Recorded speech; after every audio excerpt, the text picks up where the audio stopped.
بسم الله الرحمن الرحيم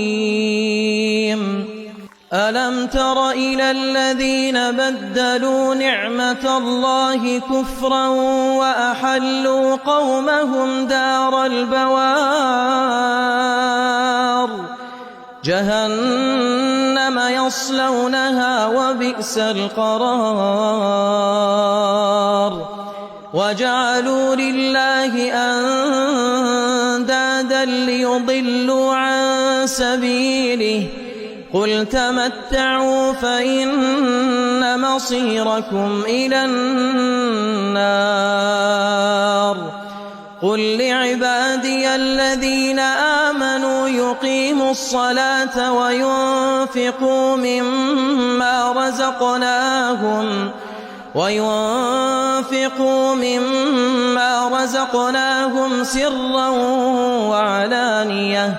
سرا وعلانية من قبل أن يأتي يوم لا بيع فيه ولا خلال الله الذي خلق السماوات والأرض وأنزل من السماء ماء فأخرج به من الثمرات رزقا لكم وسخر لكم الفلك لتجري في البحر بأمره وسخر لكم الأنهار وسخر لكم الشمس والقمر دائبين وسخر لكم الليل والنهار وآتاكم من كل ما سألتموه وإن تعدوا نعمة الله لا تحصوها إن الإنسان لظلوم كفار وإذ قال إبراهيم رب اجعل هذا البلد آمنا واجنبني وبني أن نعبد الأصنام رب إنهن أضللن كثيرا من الناس فمن تبعني فإنه مني ومن عصاني فإنك غفور رحيم ربنا إني أسكنت من ذريتي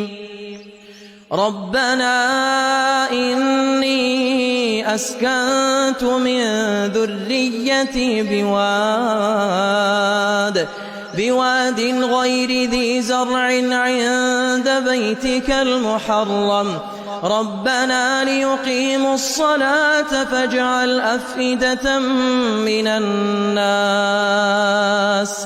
تهوي إليهم وارزقهم من الثمرات لعلهم يشكرون ربنا إنك تعلم ما نخفي وما نعلن وما يخفى على الله من شيء في الأرض ولا في السماء الحمد لله الذي وهب لي على الكبر إسماعيل وإسحاق إن ربي لسميع الدعاء رب اجعلني مقيم الصلاة ومن ذريتي ربنا وتقبل دعاء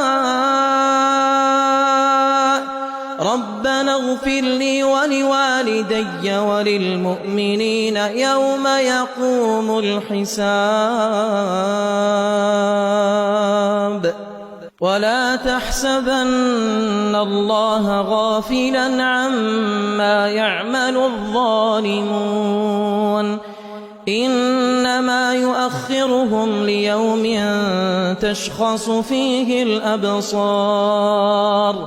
مهطعين مقنعي رؤوسهم لا يرتد إليهم طرفهم وأفئدتهم هواء وأنذر الناس يوم يأتيهم العذاب فيقول الذين ظلموا ربنا أخرنا إلى أجل قريب نجب دعوتك ونتبع الرسل أولم تكونوا أقسمتم من قبل ما لكم من زوال وسكنتم في مساكن الذين ظلموا أنفسهم وتبين لكم كيف فعلنا بهم وضربنا لكم الأمثال وقد مكروا مكرهم وعند الله مكرهم وإن كان مكرهم لتزول منه الجبال فلا تحسبن الله مخلف وعده رسله إن الله عزيز ذو انتقام يوم تبدل الأرض غير الأرض والسماوات وبرزوا لله الواحد القهار وترى المجرمين يومئذ مقرنين في الأصفاد سرابيلهم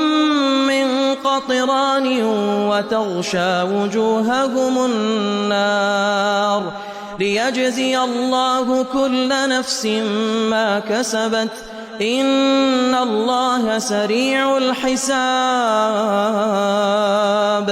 هذا بلاغ للناس ولينذروا به وليعلموا أنما هو إله واحد وليذكر أولو الألباب